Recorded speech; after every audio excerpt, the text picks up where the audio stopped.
Good morning, everyone, and thank you for streaming with us on this Tuesday. It's November 25th. I'm Elise Edie, and we're happy to have you joining us. Be sure to join us in the live chat. If you can log onto YouTube and search for Fox 5, I'm going to be reading some of your comments throughout the morning, just seeing what you guys think and getting your feedback on a few of these stories as well. But if you haven't had a chance to step outside just yet, you probably don't know exactly everything that's happening. If you have, you certainly know that rain has made its way to Georgia, and that's the big story because, you know, it's been a while since we've had this kind of severe weather to talk about. So as we take a live look right now out at the airport, we're hearing about possible tornado, severe thunderstorm warnings from multiple counties, also a ground stop and departure delays at Atlanta's airport as well.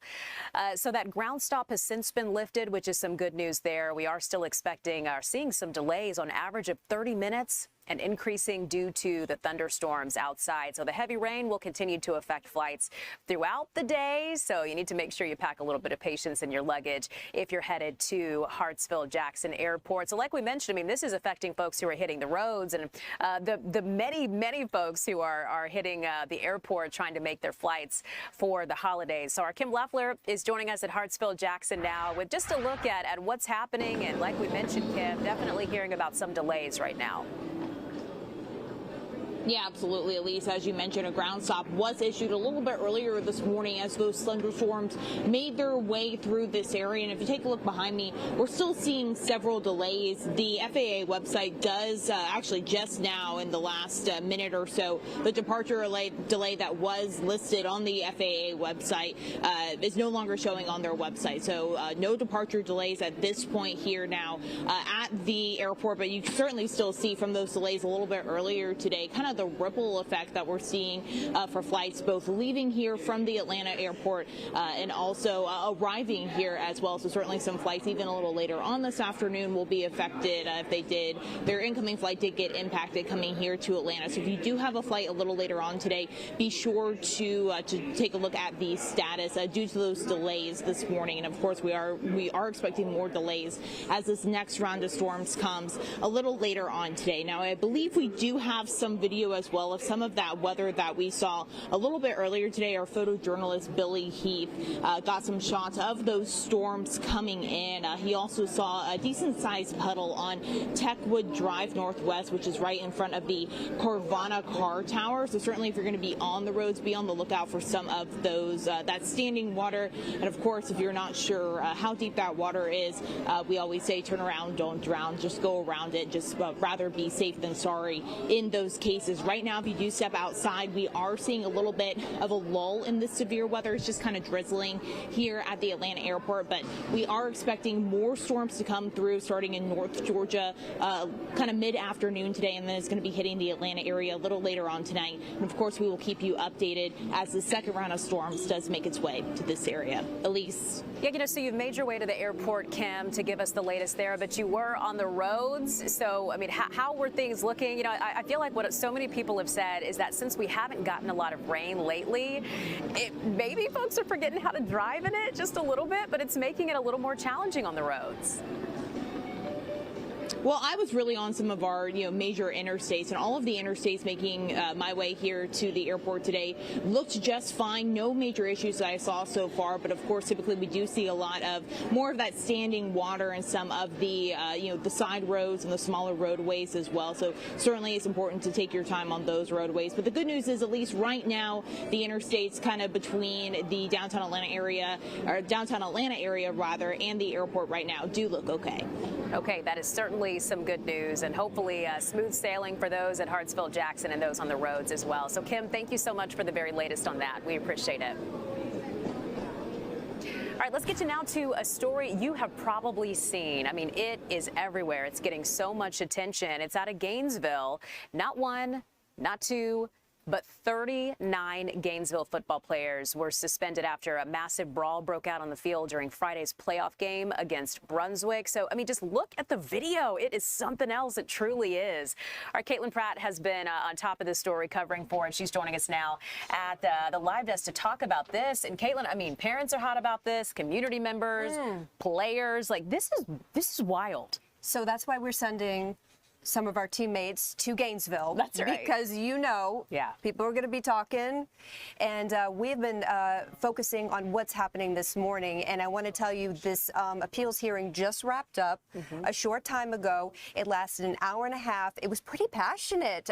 Not usual for a Zoom meeting, Elise, that's for sure. So let me get you up to date on what exactly happened. That appeals happening at 9 o'clock. It went until about 10:30 or so with some, quote, disappointing results. That's as far as the Gainesville High School football leaders. That's how they left it, saying thank you for your time, but we are disappointed with your decision. So what happened?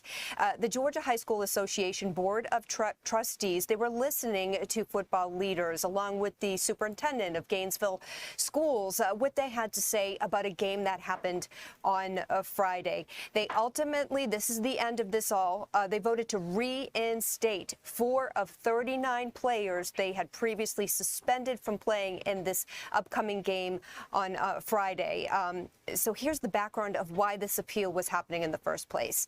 The Georgia High School Football Association, or High School Association suspended 39 of those players following that fight. You've probably seen it by now on social media. Maybe you watched it on Fox 5 this morning. It erupted during Friday's playoff game at Brunswick. It was third quarter. Gainesville leading 42-0. And here's what happened. This is why everyone is up in arms about this. Shows a Brunswick defender pulling the helmets off of 2 Gainesville players. And then he goes on to hit one, and that just triggered both sides. Gainesville running onto the field to defend their teammate there. So Gainesville filed an appeal of those 39 suspensions, saying the players who were hit, others who didn't even participate in this, were suspended because they were on the field. They didn't think that was fair. So we were monitoring the meeting, and social media videos were played, shirt numbers were pinpointed. They watched all different angles, all different social media videos taken from both sides of the field. The school superintendent, football leaders saying after reviewing all these videos, they would appeal only 35 of those 39 player suspensions. They admitted 4 of their players threw punches, and they said that wasn't acceptable. This is not about football. This is not about Gainesville. This is about showing how rules cannot always be equally applied in every situation. There is a gray area that we live in as administrators. When your brother doesn't have a helmet on and a guy takes a 40-yard sprint and hits him and sideswipes him, you're just going to stand on the sideline? No, you're going to do what's natural. And you're going to protect your brothers. And that's the way I raise these kids, to have each other's back. And that's what I think needs to be known here. The guys that threw punches, hey, they need to be out. They need to be ejected. But the guys that tried to help their brothers, I don't think they should. And so that was the head coach there, Coach Niblett, speaking from the heart there. You can see he was just so passionate about that. But ultimately, that appeal for the mass suspensions, not what Gainesville High School football coaches wanted. Only 4 of the 39 players, at least suspended, will be reinstated. So that roster, let's talk about what's ahead. This is why they were really trying to get all of those players reinstated. Is going to change on Friday when Gainesville's taking on the undefeated Langston Hughes in the quarterfinals of the Class 5A state playoffs. So they're limited now as far as who can be on the field. And at this point, Gainesville number 4, Langston Hughes number 1. Wow. Yeah. Wow. So many interesting parts of this, of course. You know, obviously to hear what the superintendent is saying about this, what the head coach, they very clearly have their players' backs and have made it very clear how they feel about this. So what do we know about the Brunswick players? So glad you asked. Yes. And this was an interesting moment during this appeals session. Brunswick people, they were there listening as well. Head coach took full responsibility for this entire thing, saying that they have some, quote, soul searching to do. 2 of their players were pinpointed as being the aggressors and starting this whole thing. As far as what their punishment is going to be, obviously their season's over. Right. So it's a different. Right. apples, oranges, right? Yeah. So it'll be interesting to see how that plays out as far as those players are concerned. But there's no doubt about it. This has been the talk of the town. Very much so. Ooh, so, Yeah. and we're going to continue to follow this at Fox 5, bring you the latest on Fox 5 News at noon and on the stream, and then later on for the afternoon newscast as well. No, you mentioned it too, and if folks haven't had a chance to catch the very beginning of the video that's playing, I think it's kind of on a loop. You do see a player, come up and tackle a guy, kind of rip his helmet off, which is, from what I understand, from what I've seen in the video, what really seemed to start all of this in the way that, is what we saw, right? For sure, for sure. And coaches were extremely upset about this and talked about it at length, saying, actually, this could be assault. Yeah. That they were so appalled by this. And in the video, is it a Brunswick player? It looks like appears to rip the helmet off of a Gainesville player. Yes, okay. 2 players actually ripped the helmet off of both and then punched one of them. Yeah. So they were very upset about that, and they said the question from the head coach there, what would you do if you saw one of your brothers being attacked like that? Yeah. And we saw what happened, so. Okay, so that's the word, though, what we're getting from the appeal, and 4 of 39 players 4 of 39 reinstated. They do have a 91-player roster, so we'll see who will end up on the field in the game on Friday. Probably not a lot of the players they would have put in the first place. Sure. Fantastic job staying on top of this story. It's a big one. I mean, you know me, sports. But this really is one to watch, and it's captured the attention of so many of our viewers too. So it's a big one. All right, Kaitlyn, thank you so much for the latest on this. We appreciate it. Yes, ma'am. All right, want to get you to some other big stories that we are following for you this morning. Beginning with this one, Atlanta police are looking for a man someone who shot a man in Atlanta last night. They're saying the 25-year-old victim was actually still in his car when police found him. They say his car hit a tree, and despite their life-saving efforts, he died there. So all of this happened around 10:30 Monday night on Bishop Street near Atlantic Station. So far, no arrests have been made in the case. We don't have a motive for the crime or any kind of suspect description on this just yet. Detectives don't think it was completely random, though. They do think the victim was targeted for some kind of reason that they're not quite sure of yet. So this is being looked at now, investigated as a homicide. Well, now to more on that search for that missing law professor from Texas who disappeared here in Georgia.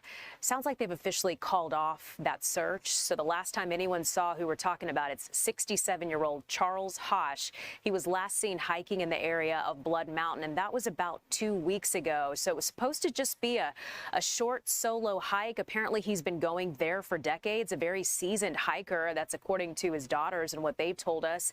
But when his wife couldn't reach him the next morning, she knew that something was wrong because that just was not like him. So the search for him included dozens of specialists. We're talking canine teams, drone flights were in on this as well, daily alerts, just hoping to reach anyone who may have encountered Hosh on the trail or knew anything about where he might have been, but nothing turned up. And again, it's been 2 weeks. They've since called off the search, but Hosh's family and friends say they're not giving up on this. They're going to continue to look for him on their own. So that's one that we'll stay on top of.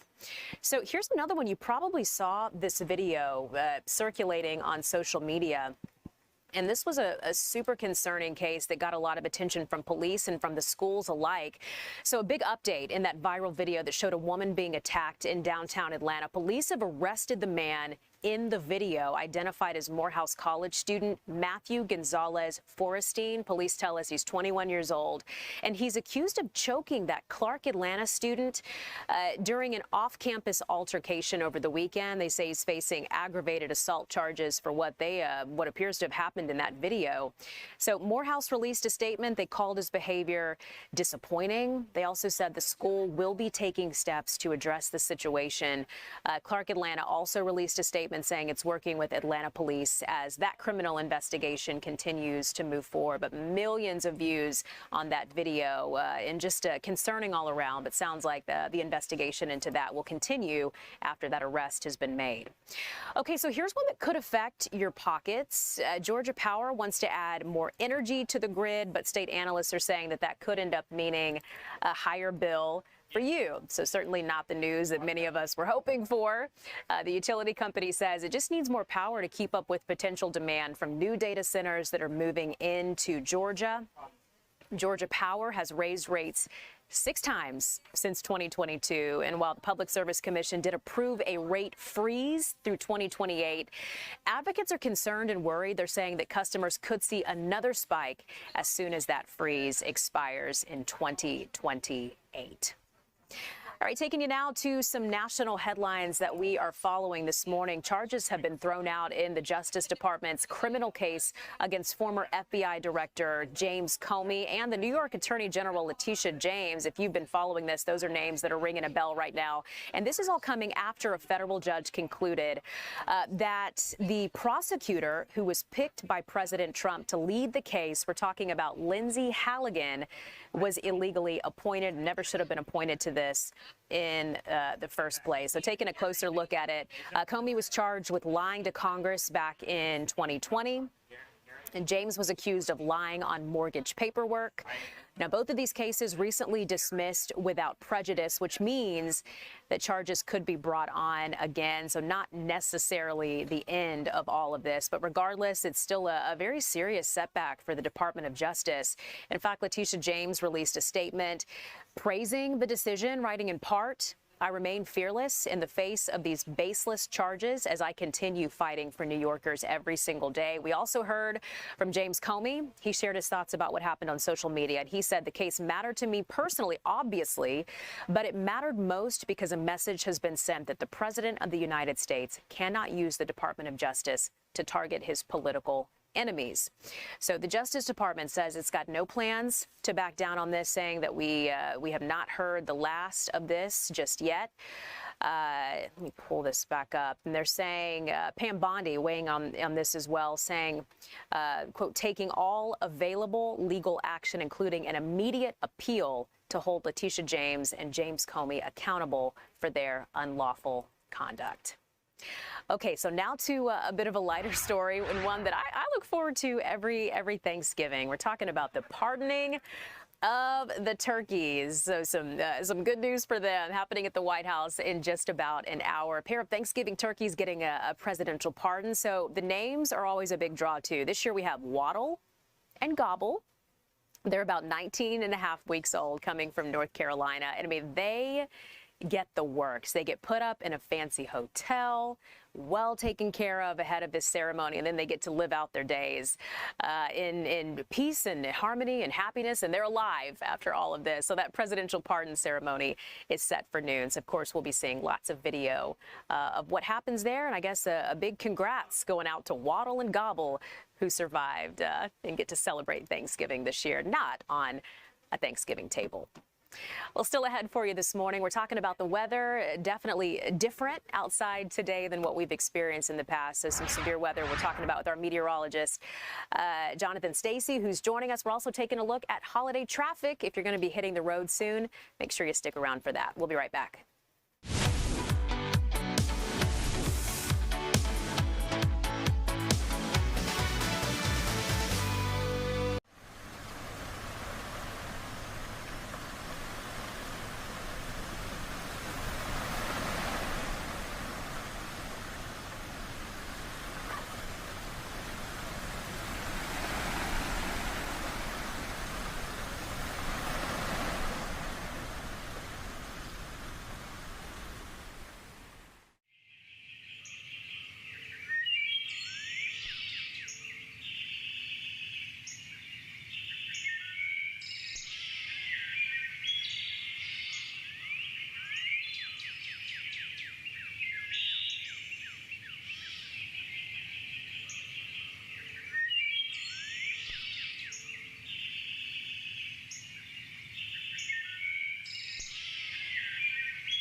everyone. We're happy to have you with us on this Tuesday morning. Okay, I need to know how many of you guys are planning to travel for the Thanksgiving holiday. Be sure to head to YouTube. Let us know in the chat what your plans are. I'm going to be reading some of those comments. It looks like there's also a poll that's posted as well on the suspension of those Gainesville players. So if that's a story that you've been following, let me know what you think about with that as well.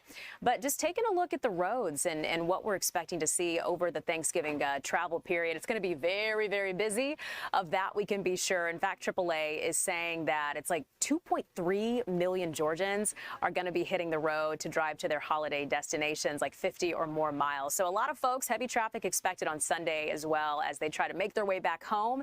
GDOT's working to make traffic just a little easier. They're suspending all lane closures on interstates and major state routes starting tomorrow, and they're running that through Sunday night, which they typically do over the holiday periods, and makes a lot of sense. So let's take a live look now at the world's busiest airport, Hartsfield-Jackson, where some rain is still coming down, washing out holiday travel plans for many, or at least delaying them for the time being, is what we're seeing out there at the airport.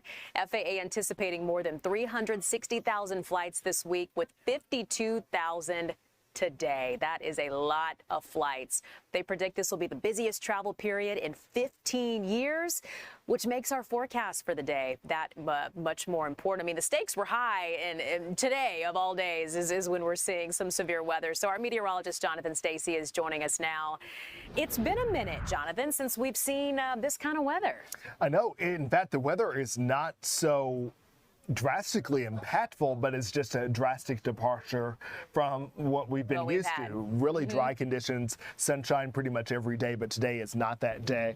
There was a ground stop at Atlanta's Hartsfield-Jackson International Airport this morning, which that basically was the domino effect to get a lot of delays and even cancellations going there. So hopefully they'll be able to recover, because there is a window of time in which the rain may not completely leave the picture, but it will soften in intensity and coverage. So let's look at Fox 5 Live Operator here, and you can see the bulk of the shower activity right now across the area is centered on north central Georgia, where we're finding some moderate downpours, which between, say, I-75 going up 400 all the way out to 85, where showers are about to move over Lake Lanier. Some heavier activity as you look up towards the southern portion of Union Towns County, along with those of you in Dawson County getting a pretty good share of showers.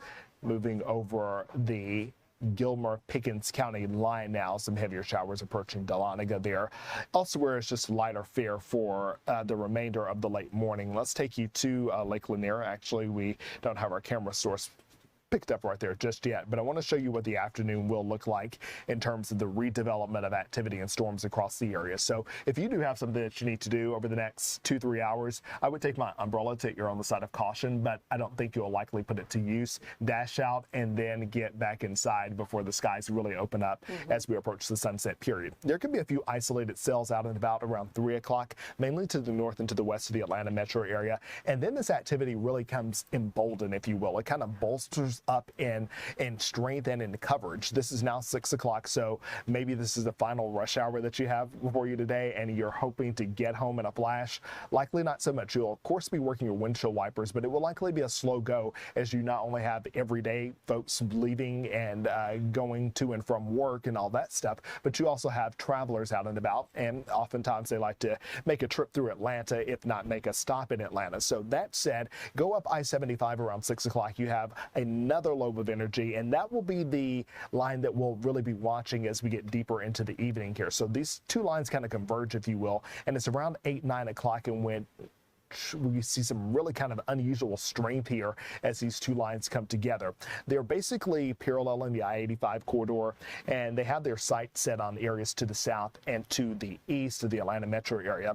But here's the deal. The steering winds, which are basically rudders high in the atmosphere, well above our heads, they control how fast these storms blow through. And so, Elise, you'll remember this morning, those storms went through in a flash. They were moving at some 60 miles an hour. They were not bothered by morning traffic. Well, it's a bit of a different atmospheric setup here as we get into the second half of the day, especially the post-sunset period, where these storms are going to be slow movers. These are not going to be storms that are going to jet in and jet out. So when they come to visit, they're going to likely outstay their welcome. So 9, 10, 11, now we're at midnight. We still have storms in the metro area, at least in Rockdale County, Newton County, even portions of Gwinnett, DeKalb, certainly Henry, even going down to Spalding, dealing with some pretty strong thunderstorms. I also think these will be a pretty prolific lightning-making activity. This will be some lightning-making activity, something that we didn't see so much of this morning. There were some lightning strikes out there. Hopefully by Wednesday morning is all out of here. Okay, so let's look at our lightning forecast here. So anytime you see yellow, the brighter the color is, the more likely you are to have lightning in this area at this point in time. So 4 o'clock, a few strikes, but look, as we get into the 6 p.m. period, sun going down, you can see here the lightning just much more prolific, and then look at that, just a lobe of energy really going off in terms of strikes and thunder anywhere from Carroll County down to Coweta, out to Heard and Troup counties around 9 o'clock. So we expect that to be a part of the storm system, and then there's also the risk for some damaging wind gusts up to 60 miles an hour and potentially some hail. All of this should be out of the picture by the time we wake tomorrow morning. We have 2 fronts that are trying to move through. The first front is what is causing all this fanfare in terms of thunderstorm activity for today. It's responsible for what we got this morning, which is now safely into the Carolinas, and it's responsible for what we'll get this evening. And then behind it is kind of another blow. It doesn't have any precip associated with it, but it does have another chilly round of cold air. So with the first front, we're concerned about the weather in terms of our severe risk. A level 1 out of 5 risk for the majority of our area. Randolph and Cleburne counties in Alabama are under a level 2 out of 5 risk. My main concern is pretty prolific lightning. Unlike this morning, I think the lightning will be fairly robust this evening going into the overnight hours. Damaging wind gusts up to 60 miles an hour. You want to lock down the lawn furniture. Also, we have to consider that Christmas decor, for those of you who are early, in my opinion, it can get shifted around, and we don't want to share that with our neighbors. So keep that in mind. Also, too, we have to consider that the power grid around our neck of the woods, it's quite fragile. So we've already seen power outages this morning, so the lights may flicker. So I would just go ahead and unplug my Christmas lights for the evening. This is a night that I think Mother Nature is going to have her own light show, so you'll want to go ahead and do that. In terms of hail, I don't think there's a really high risk there, but there could be some pockets that produce a pretty decent size amount of hail, or maybe we're talking about a quarter size, so less than golf ball size, but nonetheless, it could be in an area, especially with us having things that are fragile outside, it could be problematic. In terms of the rain over the next 6 hours, I'm not too concerned about it right now, at least, but as we get into the post-sunset period, look at those chances just skyrocketing. 70 to 80% chances for rain. We'll cover the area up and we'll cover the map up with rainfall. In terms of the temperature, that's going to be the difference maker. Where you get sunshine during the day is where you're likely going to have to pay for it in the way for some strong storms this afternoon. So right now we have temperatures around 60 degrees here in town, 50s where the rain continues to fall, but a 68-degree temperature in Thomaston, you have to pay the piper for that as we get into the late evening period, and that will likely be the energy and fuel that's needed to give us some pretty strong storms. In terms of the temperature after this, we're going to drop down pretty dramatically on the backs of that front. By the time you get to Thanksgiving, I'm flying through this. You would definitely feel that cold air afoot. Check this out, Elise. 42 degrees at 9 o'clock on Thanksgiving morning. By 1 o'clock, 50 degrees. Hopefully we can squeeze in a high of 53 before the day's all said and done. But it feels more like a late December day, early January. Wow. Okay?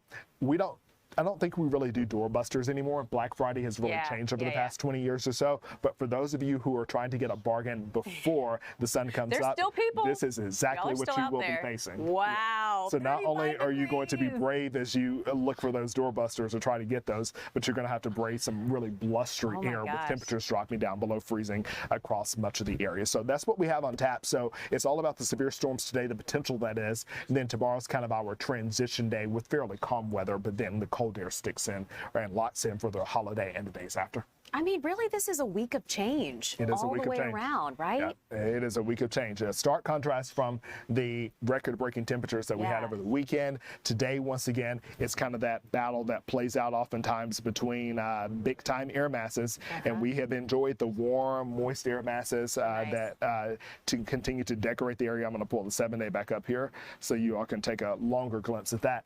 But those big air masses that dominate, and they bring us some really nice, comfortable air. Add a little moisture into it when that cold air comes in.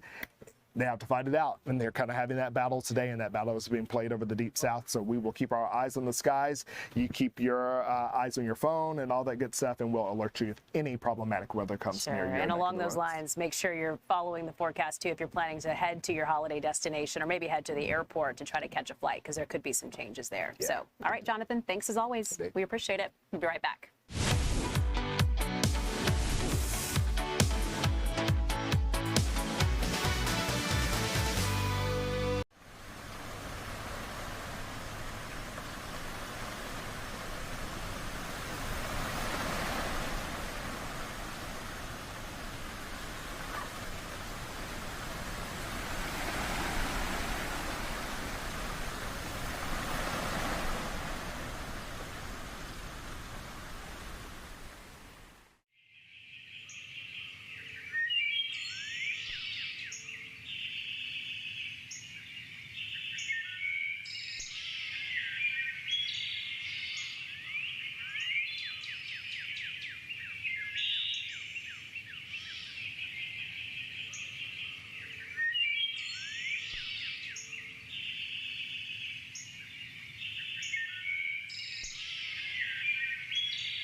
Welcome back, folks. 11:33. We're glad to have you with us. All right, want to get to a big story now. 400,000 children currently live in foster care across the U.S., many thousand here in Georgia as well. So November is actually National Adoption Month. It's just an opportunity to highlight those that are waiting for a permanent home and to maybe take a closer look into the lives of the families that have adopted a child or a teen. So we have one of those this morning. We're joined by author and adoption advocate Deborah Farmer to talk a little bit about this. So Deborah, thank you so much for being on with us. How are you? Thank you very much for having me. I'm doing great. How are you? Good. Happy to hear that. Okay, we have to dive into this. I mean, yours is a story. Yeah. It's inspired people all across the country.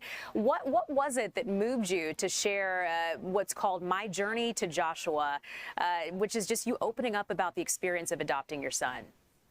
Sure. You know, honestly, for me, it was just how could I provide information for people that I felt were living in a space of fear? You know, when I went through my process to adopt my son through foster care, there were so many people excited about the journey for me. And so that's how My Journey to Joshua came about. But beyond that, I found there were plenty of people that were, in as much as they were excited, they wanted to do this and they just did not move beyond the fear that they had in place. And so that's where Fears from Families came in place, where I just wanted to provide the resources, the information, get beyond the stigmas and the myths that are in this particular area of information around foster care and adoption.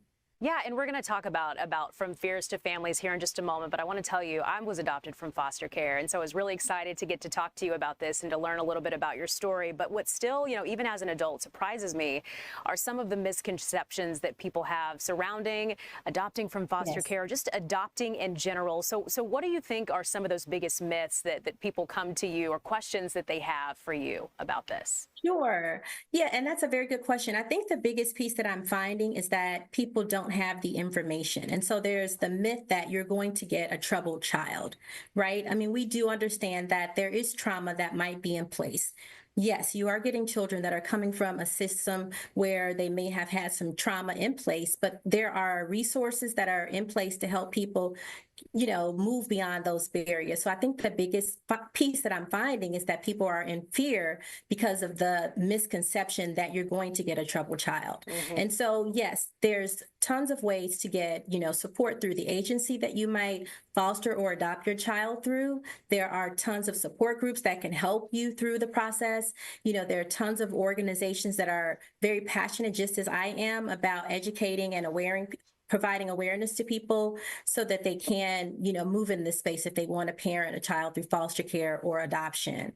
We're kind of burying the lead here. We got to talk about Joshua. Tell us about your son. Yes. Yeah. Joshua is amazing. So I'm thankfully, was blessed to meet my child, my forever child, through the foster care system. He was just a newborn. He's about 4 days old when he came home with us, and he's now 10 years old. He is a vivacious, very energetic, very smart child. I'm so in love with him. He is absolutely a joy for everyone, and I'm just grateful that I was blessed through this opportunity to actually, foster Joshua and then adopt him a couple of years later. Yeah. How did you know that it was the right decision? I mean, I can imagine for you, it wasn't too difficult of a decision to make, but how did you know that this was going to be the right decision for you, for your family, and for Joshua? Yeah, it really came, honestly, my introduction to foster care was in the late 90s while working in local television in Chicago. I was mentoring a young lady that was in foster care. So I had tons of years of experience with her. I put myself in a position to be a mainstay in her life. So I was very prepared, almost 20 years later when this opportunity for me to decide to actually foster and adopt my child. So I had tons of hands-on experience, lived experience. And so I knew it was perfect, and the timing was right when Josh came into our lives. Yeah, so you talk a lot about changing the narrative surrounding, adoption and foster care. So what is it about your story that you think is doing that for people, Deborah? I think, it's relatable, right? I mean, I'm finding, especially to the end, I'm a Black woman, and most times when I share this story, there are Black women that decide, this is something that they want to do, but they just don't have the information, or there's the fear in place. And so I think that what makes my story very different is I'm relatable in this particular scenario. So I think that is what, is, again, giving me the passion to continue to move forward into this space, spreading the awareness, providing the information, so that people can move from fears to families. I think we've got a video that we can show, and maybe if we can get that up and we're able to even, listen. I think we've got that. Okay, so let's take a look at this. Praise the Lord, everybody. Good morning. Now, if there are any first-time visitors, I would love if you could raise your hand, please.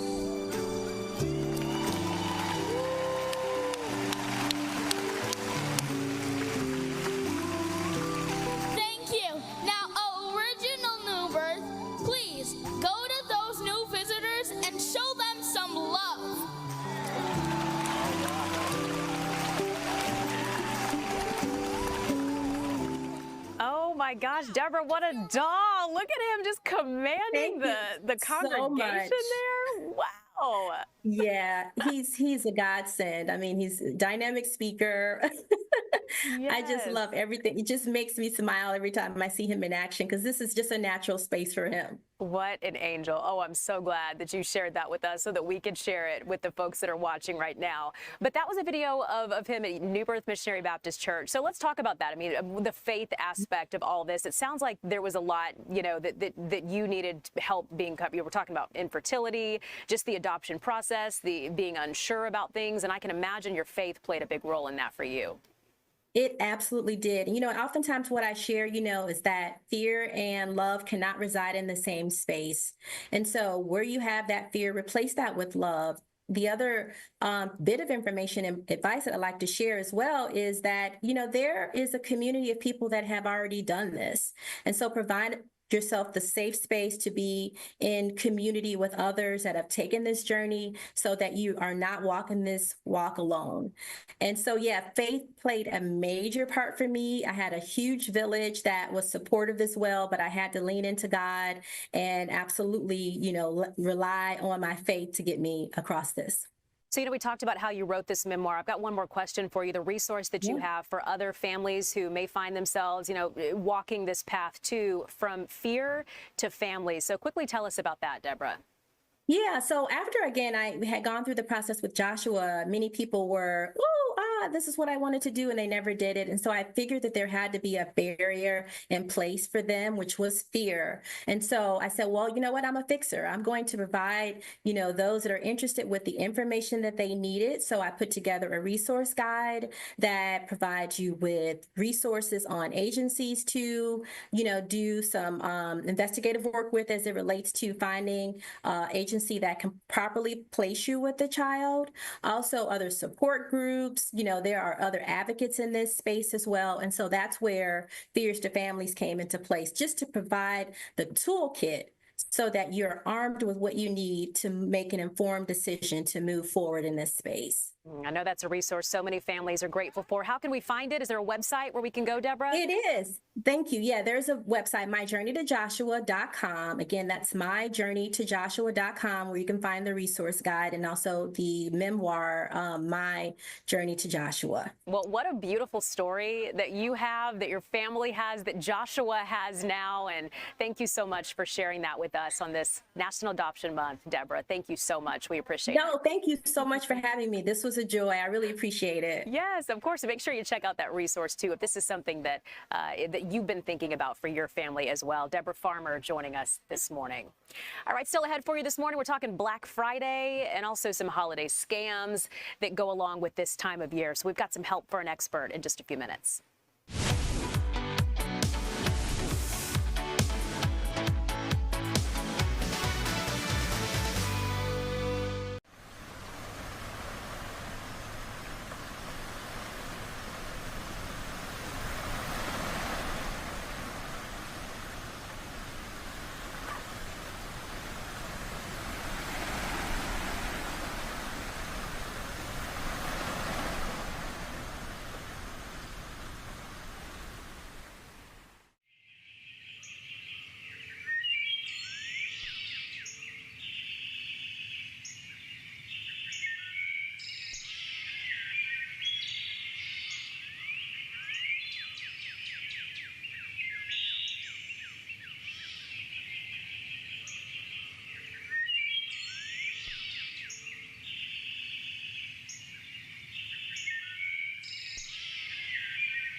So holiday shopping is in full swing, but so are the scams that go along with this time of year as well. So consumer investigator and author Dale Cardwell is joining us now. He's been doing this for 35 years, exposing scam artists. He even has a new book. It's called Don't Get Scammed, Get Smart. So Dale, you literally wrote the book on this, right? The number one thing to remember is if it's too good to be true, it is too good to be true. People are going to solicit you. I'll give you an example. The puppy scam. It's around the holidays. You want to buy a puppy for your child. Well, you're going to find an offer online, and they're going to want you to wire money. So you're going to wire $500, maybe even $1,000, but that puppy's never going to arrive because they're going to tell you that they need more money to clear customs because what you don't know is the puppy's coming from Mexico. The puppy's never going to arrive at your house. Another piece of information, be very aware of charity scams. I'll give you an example. A couple of years ago, I produced a TV show, Holiday Scams, and I pretended to be Santa. I dressed up in the suit. I stood at an intersection. I had a sign that said it was going to children's charity. I collected $70 an hour for 5 consecutive hours because people are so inclined. Oh yeah, they're so inclined to give. What I want you to do is check out that charity. Look them up on GuideStar, Charity Navigator, Charity Watch. Look them up on the BBB. You need to make certain that at least 60% of your money is actually going to program services. That's what the charity says they're doing. Wow. Okay, that's a huge one and worth taking the extra few minutes to check that out so that you know your money is going to what they say that it actually is going toward. So something I think is so interesting in this, because someone watching right now may be saying, I can't believe so many people are getting scammed, but this isn't an intelligence thing. Like this is them playing on our emotions, right? I mean, especially this time of year where it's the season of giving. It's the season of giving, and what I call it is fast funds found. If they want your money fast without your ability to speak to your spouse or someone that you can have review it, don't give them the money immediately. The next word is funds. If the amount of money they're requesting from you is ridiculously low for the payoff they're promising, you're being set up. And of course, found. Scammers go to great lengths to make certain that they will never be found once you have given them your money. Another thing, it's the season for porch pirates, Elise. Oh, geez. So many people, 27% of Americans have told the Federal Trade Commission that they have lost packages because they just don't think of someone following that FedEx truck and just taking the package from your porch. Oh no, that's more folks than I even imagined. So that's certainly not some good news this time of year. We're also seeing these imposter scams, and I feel like I've gotten a lot of these texts from someone talking about jury duty, and I know so many people have as well, pretending to be government officials, that kinds of things. I mean, why are those so effective? How can we protect ourselves from those, Dale? Well, we've taught ourselves for years to be careful of who is at the door wanting your money, but we are not so good at knowing who is reaching us on our phone. And we tend to believe a text. We want to believe that it's true. If they're trying to frighten you, if they're saying that there's a toll that needs to be paid or that you need to confirm the address to deliver the package, that's when you know you're being sucked in. Also, take a look at the URL at the top of your web page. See if it matches the name of the company that you think you're doing business with. If you're not certain, open another tab and go to Amazon.com. Go to that URL, the real one, and see if you can duplicate the offer. If you can't, someone has stolen that website, has created an image that makes you believe that there's a deal, but there's no deal. Okay, so that's important. You know, something else that folks might have encountered, and that's AI, scams that are using AI. So is there something that we can do to know and to make sure that we're not getting taken by AI? Elise, I say make certain that you and your family have a safe word, a safe phrase. AI is getting so sophisticated. It can pretend to be someone you love, either verbally or even visually today.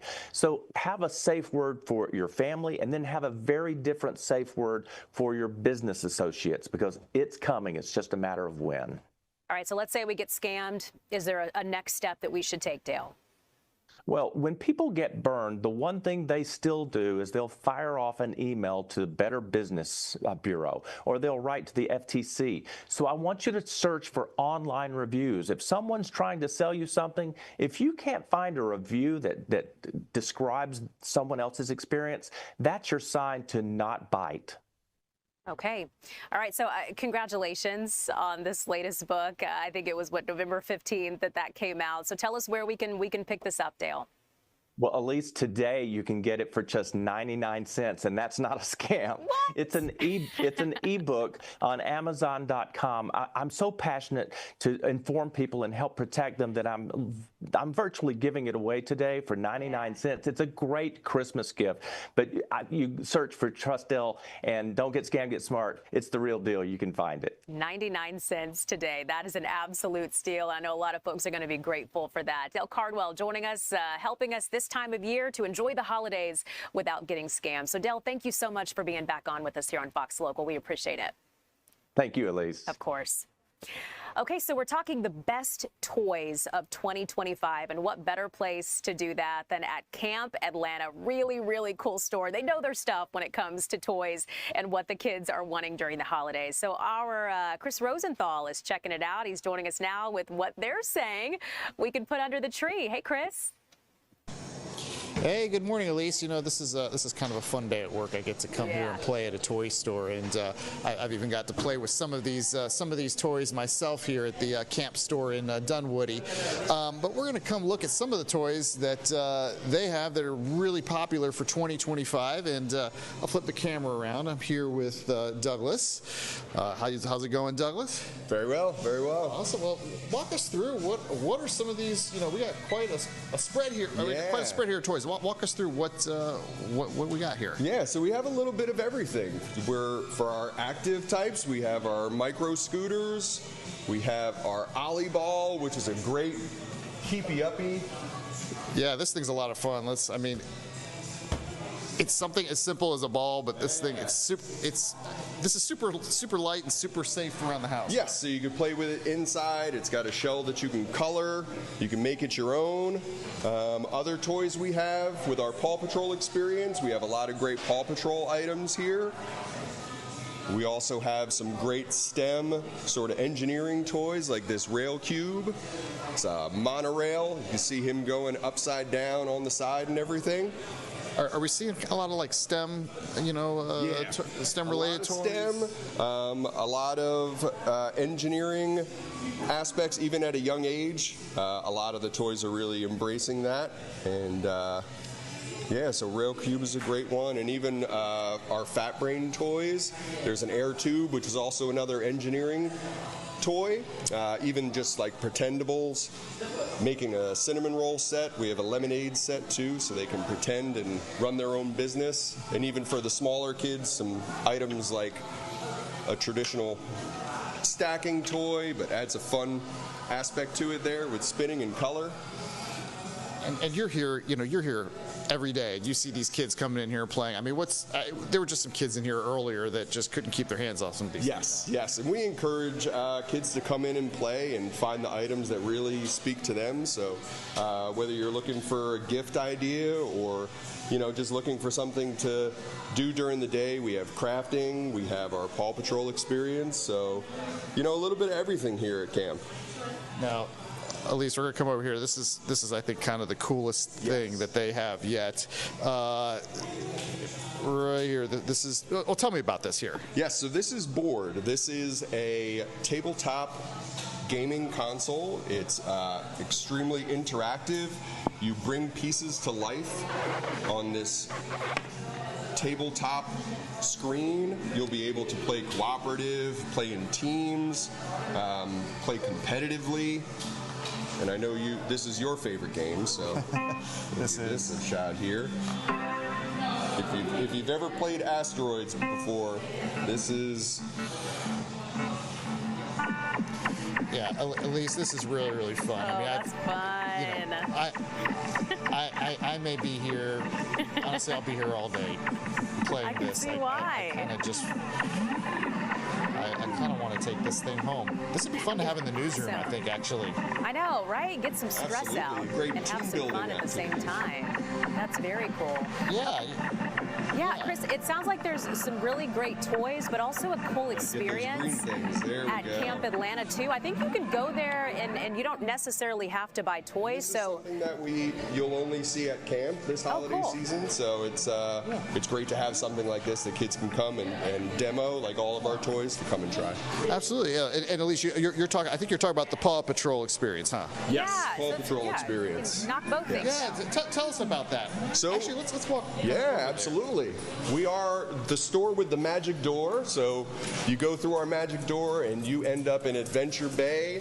You are going to train just like the pups do. You are going to help them find Chickaletta. You are going to help them to keep Adventure Bay safe. All right. Well, maybe we'll. It's behind this door, and maybe at 2 and 3, stick around. Maybe we'll get a look inside the Paw Patrol experience here at camp. That is so cool. Love these ideas. Love the STEM aspect of all of this, and love getting to see you doing a little bit of gaming. I think that's probably where we'll find you during all of your breaks. Am I right, Chris? No comment. Safe to say, yeah, safe to say, and we understand why too. Chris Rosenthal live for us at Camp Atlanta with some holiday gift ideas for kiddos. So Chris, thank you so much for showing off that. We appreciate that. All right, let's take a live look outside right now on this Tuesday. Not a great day weather-wise. You know, we're seeing some of the weather aspects we haven't seen in quite a while, some severe weather out today. But let's take a live look at the airport here. The weather definitely impacting some flights. There are a few delays that we're keeping an eye on there at Hartsfield-Jackson. So will be a main concern for travelers today, weather in the skies or on the roads as well. At the beginning of the stream, we talked about that ground stop and departure delays out at the airport. So both of those have been lifted, so some really good news there, but make sure that you check FlightAware or with your airline's app to see what's happening with your flight if you're headed out today. So the weather could improve a little bit after midnight. That's some good news if maybe you're planning on traveling tomorrow. It will be much colder, but at least we're not expecting it to be as wet as well when so many folks are hitting the roads to make it to their holiday destination. So thank you so much for joining us here on the stream during this 11 o'clock hour. We have much more news and weather headed your way at noon. We'll see you then.